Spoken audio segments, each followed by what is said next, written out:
Hello, I'm Mark My Words from Health Tech Reporting. Today we're going to hear from two competing health technology startups to learn the 5 things that make them successful. Sirs, can you please introduce yourselves? I'm Al Loser from Loser Tech. I'm making the coolest exposure therapy product you've ever seen. I know every therapist is going to want it. I'm Andrew Colsky, founder of Prescription XRT, a web-based exposure therapy platform. What is the first thing that you think all startups should know? Customers need you to show them what they need. Otherwise, they would have built it already. You're smart, so you already know what your customer needs. In fact, you know better than them. Quit wasting time and start developing your product. The only way to know what your customer needs is to reach out and speak with them. Here's the interviews I've finished so far. Here's the ones that I'm going to be doing today. I am my customer, and I know what I need, but I also know that I can't be sure that my potential customers have the same needs. In fact, I'm not even really sure exactly who my customer is yet. This is the time to work your network. Speak with everyone you can and ask each person you interview who else they recommend that you speak with. I forbid you to spend a penny until you do your customer discovery. Those are some interesting contrasts. What's your second point? My second point is find out what people are currently doing and then make it better. For example, I know that lots of clients are afraid of flying. So currently, the therapist tells them to imagine that they're in an airplane. This is because therapists are not as creative as me. I plan to buy an airplane, hire a daredevil pilot, and then offer flights. Whoa!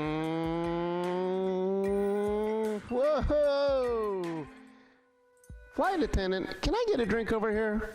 Mr. Colsky, sorry to interrupt, but I wonder if you could share your second point?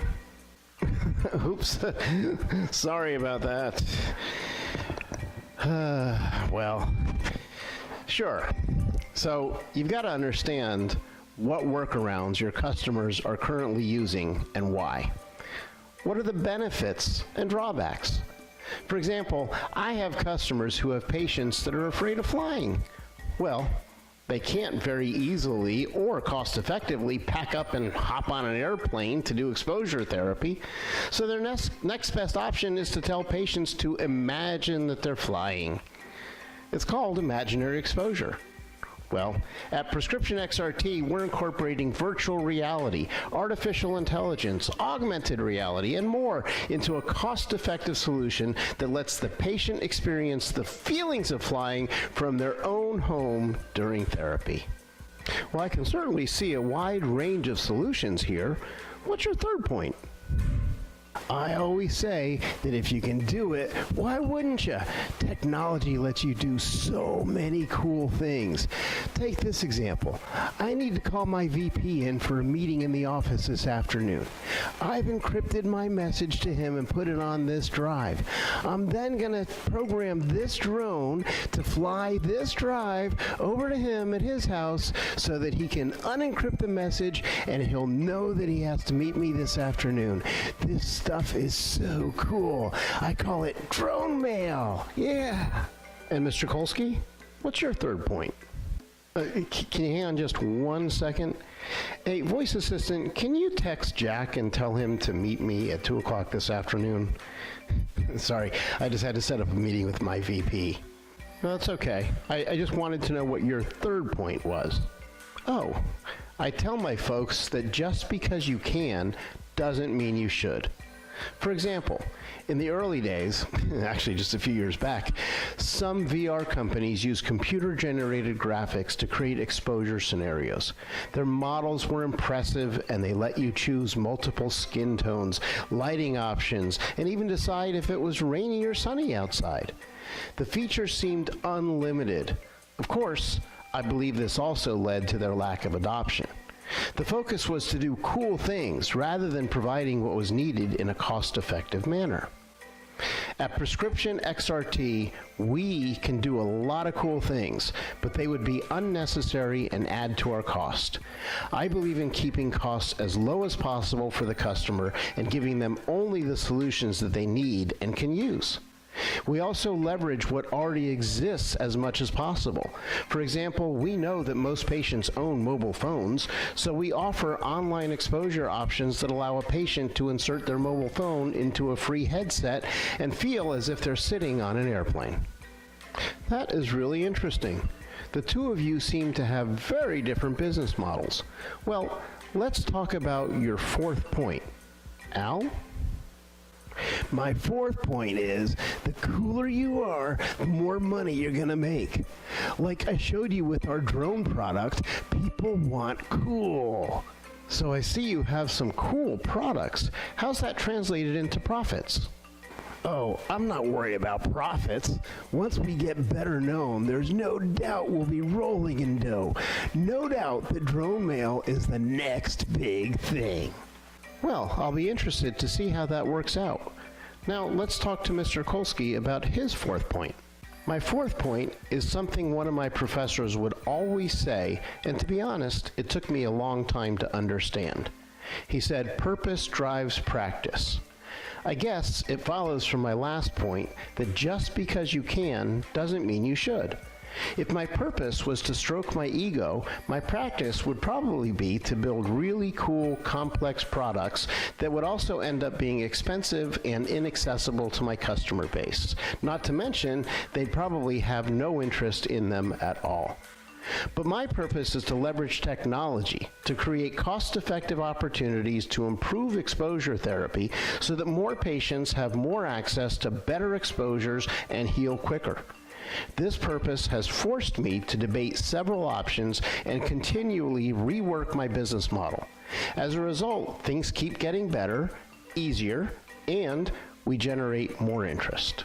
Wow, purpose drives practice. I think I'm going to borrow that one. Well, here we are at our final point 5. Al, what's your fifth point? My fifth point is easy. A good idea is a stolen idea. Always keep your ideas to yourself and do not discuss them with others. Wow, it sounds like a dog-eat-dog world. Can you give our viewers an example of what you mean? Well, obviously I'm not going to share any current projects, but I can give you an example of something I chose not to pursue. I had this idea like 20 years ago that we should make cars that run on batteries and not gasoline. I didn't personally know enough about batteries at the time, so I kept it under wraps. So wait, you had an idea for battery-operated cars, but you didn't know how to do it, so you kept the idea secret? Absolutely. As a matter of fact, the idea is still in my box of top secret ideas right here. But even though I tried to keep it secret, somehow it got out. And now you see all these electric car companies. It's all stolen from me, of course. So you're telling me that these companies stole your technology? Well, I didn't have the technology built out yet, but they stole my idea.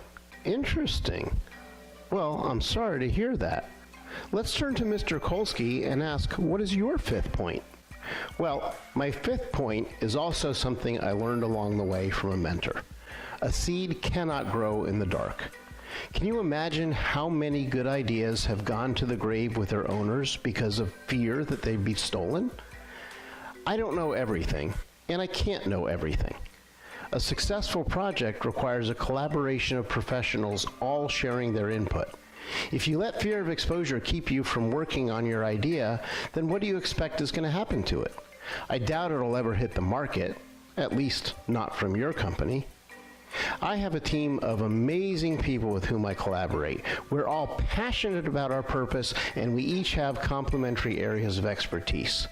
Prescription XRT has evolved quickly through collaboration, and that is part of our secret sauce. Do I expect competition?